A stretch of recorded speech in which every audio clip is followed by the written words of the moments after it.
Hi, I'm Dr. Zyrowski, and in this video, my wife Ashley and I are going to teach you how to make bone broth. Hi, I'm Dr. Zyrowski from NewVisionExcel.com. If you're new to the channel, be sure to subscribe and hit the little bell notification if you want to excel your health and your life, and you're going to be well on your way. In this video, my wife Ashley and I are going to teach you how to make this bone broth here, and it's something that we've been doing multiple videos on, and it's been around for thousands of years, and it's very healing to the body and has so many different benefits. Bone broth is loaded with a whole bunch of different nutrients that supports immune health, gut health, joint health, musculoskeletal health in every way.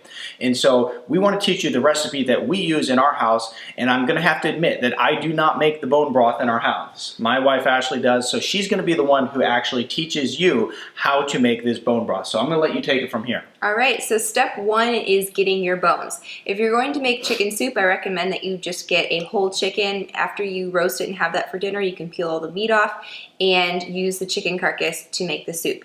If you're doing beef bone broth, then you're going to want to look for some bone marrow bones. That's what I have here, some bone marrow bones. If you've never bought them before, just go to your local butcher. He'll know what you need. Just say, hey, I need some bones for soup, and he'll get you some bones.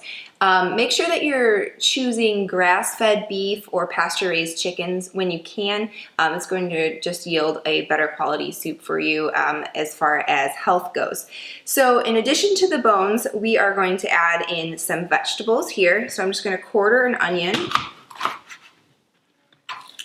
Put that on the tray here. I have 4 carrots. And this doesn't need to be exact. I'm just cutting these down. It can be nice and chunky. You're going to strain it all out in the end anyway. If you have some fresh herbs on hand that you enjoy, feel free to add those to the tray as well. And if you're in a time crunch, you can skip adding it to the tray and you can throw it right into your crock pot. But I like to roast my vegetables when I have time. It's going to really enhance the flavor of your end bone broth. Here I'm adding some fresh sea salt. Now, is there a reason you went with carrots, onions, and celery there? Is it just your personal choice? Preference. Personal preference. These are the flavors that we like in our soups, so that's what we are adding today. So sea salt, and then this is garlic. I have minced garlic here. If you have whole cloves, you can just peel them and crush them and add them here. Now, and I'm assuming too, based on the amount of bone broth you want to make, you would add more bones, add more vegetables, all that. Correct. Okay. So it's just, I have 4 bone marrow bones, so I used about 4 of each vegetable here. That'll yield a really nice flavor. And after you've done this a time or two, feel free to change it up how you like. I have salt, pepper, and garlic on here, and I'm going to roast this. Like I said, if you are in a time crunch, skip right to the crock pot.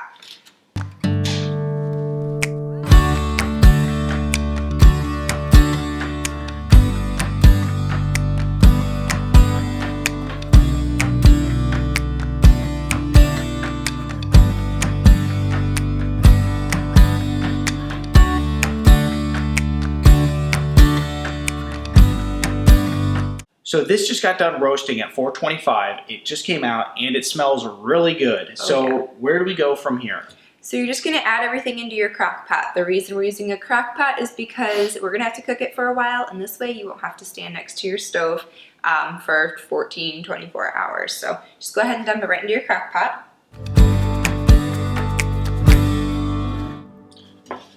Okay, so make sure you're adding in all of the drippings into here as well. Then you're going to add 1 tablespoon of apple cider vinegar.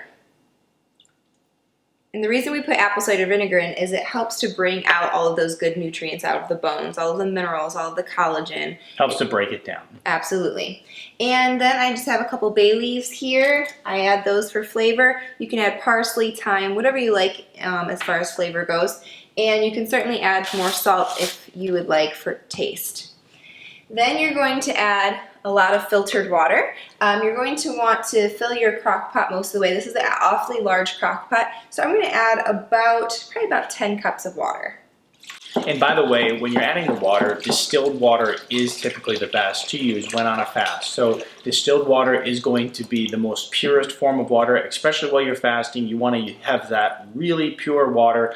And so distilled water, once again, is the way to go. And so use that. So go ahead and add the lid to your crock pot and turn your crock pot on high for 4 hours, and then you'll turn it back to low for about 20 to 24 hours or until you're ready to use it. You can certainly cook it longer if needed. You're not really going to lose too much water to evaporation. When your broth is ready, you can go ahead and strain your broth. I strained mine into some mason jars here because I'm going to refrigerate it to make a soup later on in the week. Or you can add it right onto the stove and prepare a soup for your family.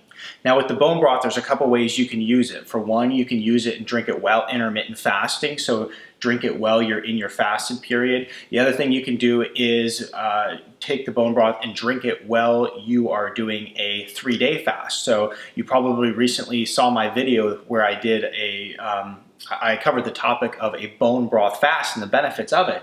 And so what you can do is you can take this bone broth and you can drink it over a 3-4 day period, fasting and abstaining from food, but only drinking bone broth, and it has a really great healing effect on the entire body.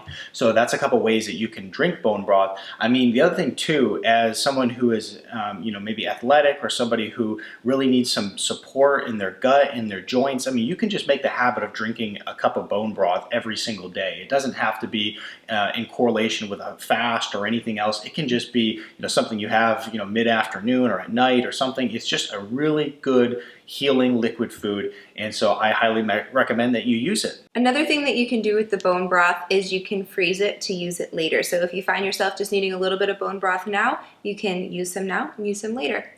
If you want the full recipe, you can look in the description below. We'll be sure to post a step-by-step on how to make bone broth.